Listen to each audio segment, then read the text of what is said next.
Let's talk about how we interact with AI. For the longest time, it's felt like we've been typing into a really smart search engine. But that changes today.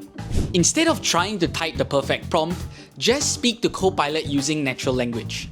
Check this out. Hey Copilot, I've got a 10-minute presentation later today. What's a good way to hook the audience right at the start?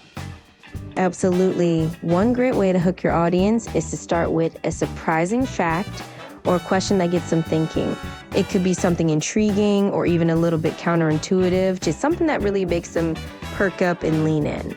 It's like having an expert that knows anything about everything sitting right next to you. But you know what's the hardest part about using AI?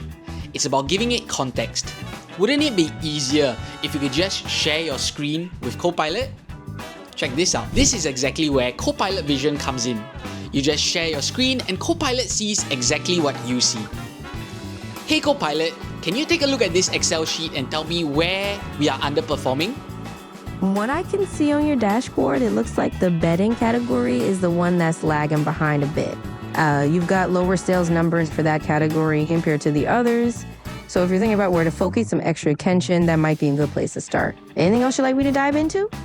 You spend zero time explaining the problem and you actually spend more time getting work done. So let me know in the comments down below what you would do with Copilot Voice and Vision, and we'll see you in the next video.